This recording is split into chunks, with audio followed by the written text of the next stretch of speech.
नमस्कार दोस्तों। देश की आर्थिक राजधानी मुंबई में बीएमसी चुनाव होने वाले हैं और चुनावों से ठीक पहले देश के गृह मंत्री अमित शाह और भारतीय जनता पार्टी के मुख्य चुनावी रणनीतिकार अमित शाह ने एक विवादास्पद बयान दिया है और चुनावी बिगुल भी फूंक दिया है। सीधा हमला उन्होंने किसी और पर नहीं, उद्धव ठाकरे पर बोला है और कहा है कि उद्धव ठाकरे को सबक सिखाना जरूरी।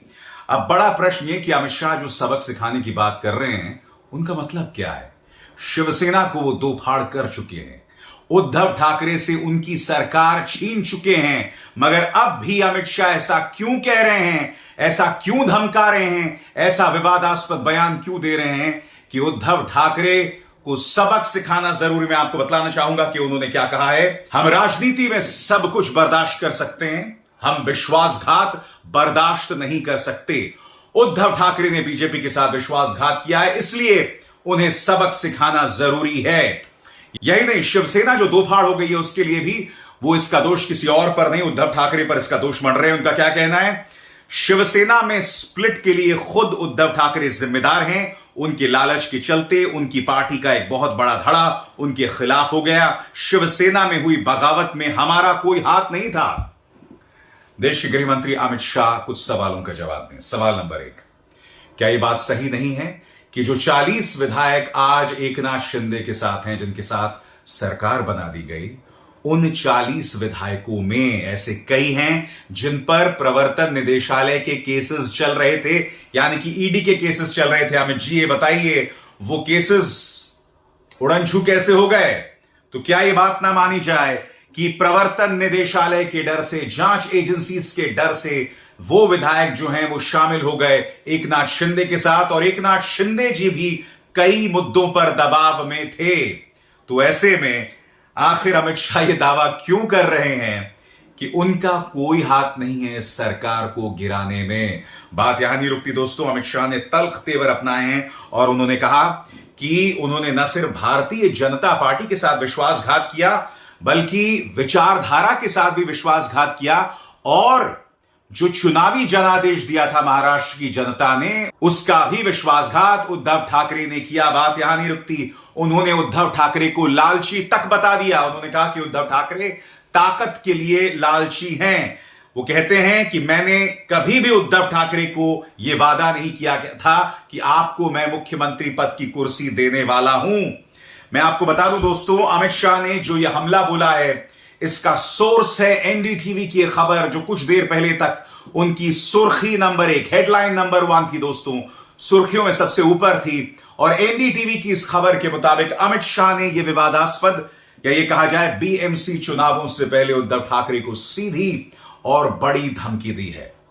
यह पहली बार नहीं है जब अमित शाह ने इस तरह का बयान देकर कुछ सियासी मर्यादाओं को पार किया है। क्योंकि देखिए, उद्धव ठाकरे के बारे में कहना कि उन्हें हम माफ नहीं करेंगे, बर्दाश्त नहीं करेंगे और उन्हें सबक सिखाएंगे, अब और क्या सबक सिखाएंगे, सबकी निगाह इस बात पर है।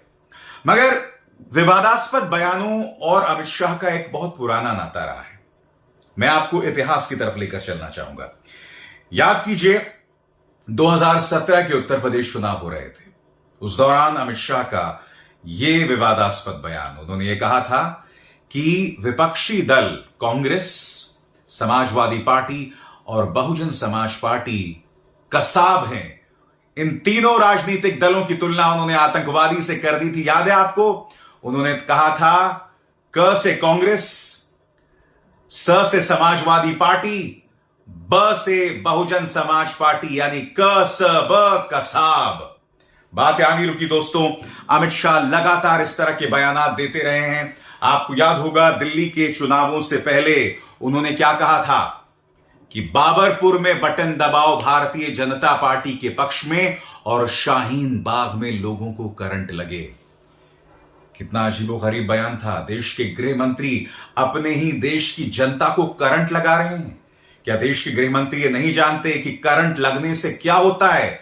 ये बात अलग है कि दिल्ली की जनता ने बीजेपी को अच्छे से करंट दिया दोस्तों।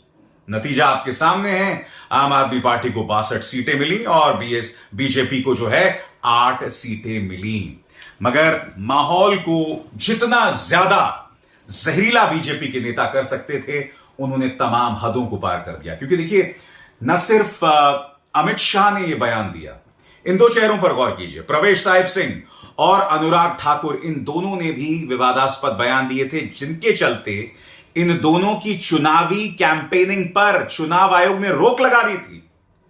आपने बात कहां कहां तक सुनी है दोस्तों, कि केंद्र सरकार में मंत्री अनुराग ठाकुर ने जब वो बयान दिया था कि देश के गद्दारों को गोली मारो वाला, उस बयान को लेकर चुनाव आयोग ने उनके चुनावी कैंपेनिंग पर रोक लगा दी थी। प्रवेश साहिब सिंह पर एक नहीं दो बार चुनाव आयोग ने उनके चुनावी कैंपेनिंग पर रोक लगा दी थी। तो यह दूसरा विवादास्पद बयान था दोस्तों अमित शाह का। और तीसरा विवादास्पद बयान जो मेरे जहन में आ रहा है, वो 2019 के चुनावों से ठीक पहले, और इस बयान ने सबके होश उड़ा दिए थे। वो भारतीय जनता पार्टी के जो सोशल मीडिया टीम है, यानी कि इनकी जो दो रुपल्ली ट्रोल टीम है ना, उनसे बात कर रहे थे राजस्थान में, और उन्होंने कहा कि हमारे टीम के एक सदस्य ने अखिलेश यादव और उनके पिता मुलायम सिंह यादव के बारे में एक झूठी खबर चलाई। वो झूठी खबर क्या थी? बकौल अमित शाह, वो झूठी खबर यह थी कि अखिलेश यादव ने अपने पिता मुलायम सिंह यादव को थप्पड़ मारा। खुद अमित शाह कह रहे थे कि ये दोनों नेता बहुत दूर थे एक दूसरे से, मगर ये खबर वायरल हो गई, जनता में संदेश चला गया कि जो व्यक्ति अपने पिता का ना हुआ, वो जनता का क्या होगा। आगे अमित शाह ये भी कहते हैं, ये खबर फैलानी नहीं चाहिए थी, मगर ये खबर फैल गई। नतीजा ये क्या हुआ आप भी जानते हैं दोस्तों। 2017 में भारतीय जनता पार्टी को छप्पर फाड़ सीटें मिली थी, 325 के आसपास। और कहीं ना कहीं दोस्तों यह अंदाजे बयां हो गया है, न सिर्फ अमित शाह का, भारतीय जनता पार्टी का भी, कि चुनावों के दौरान विवादास्पद बयान देना, भ्रामक बयान देना। मैं आपको एक और मिसाल देता हूं, क्योंकि साल के अंत में गुजरात के चुनाव आने वाले हैं, और आप जानते हैं कि अमित शाह के अलावा अरविंद केजरीवाल, आज तो राहुल गांधी भी गुजरात में हैं। तमाम लोग जो हैं वो जमीन पर उतर गए हैं। आपको याद होगा, इस शख्स मणिशंकर अय्यर ने प्रधानमंत्री नरेंद्र मोदी के बारे में एक विवादास्पद शब्द का इस्तेमाल किया था कि प्रधानमंत्री नरेंद्र मोदी नीच किस्म के आदमी। बहुत ही वाहियात बयान था दोस्तों, गलत बयान था। मगर भाजपा ने क्या किया, प्रधानमंत्री ने क्या किया, और इनके प्रचार तंत्र ने क्या किया? मणिशंकर अय्यर ने यह बयान दिया था प्रधानमंत्री के बारे में, मगर भाजपा के प्रचार तंत्र ने उसमें थोड़ा सा ट्विस्ट कर दिया। उन्होंने कहा कि मणिशंकर अय्यर ने प्रधानमंत्री नरेंद्र मोदी की जाति को गाली दी है, जाति के बारे में बयान दिया है, और नतीजा आपके सामने। कांग्रेस बहुत कम सीटों के अंतर से गुजरात का चुनाव जो है वो हार गई। हर बार यही होता है दोस्तों, चुनावों के दौरान भारतीय जनता पार्टी ऐसे ही भ्रामक बयानों का सहारा लेती है, भ्रामक, भड़काऊ और विवादास्पद। और अमित शाह ने जो कहा है वो कई मायनों में भड़काऊ भी है, क्योंकि जो कट्टर समर्थक हैं उद्धव ठाकरे के, वो इससे जो है आसानी से नहीं लेने वाले हैं। बीएमसी के चुनावों के दौरान इस तरह के बयानात से तापमान बढ़ेगा, विवाद बढ़ेगा, और यकीन मानिए इससे टकराव भी बढ़ सकता है। बहरहाल इंतजार होगा हमें चुनावों का, और उसकी पल पल की जानकारी मैं आपसे वादा करता हूं कि इस मंच पे मैं आपको पहुंचाता रहूंगा। अभिसार शर्मा को दीजिए इजाजत। नमस्कार।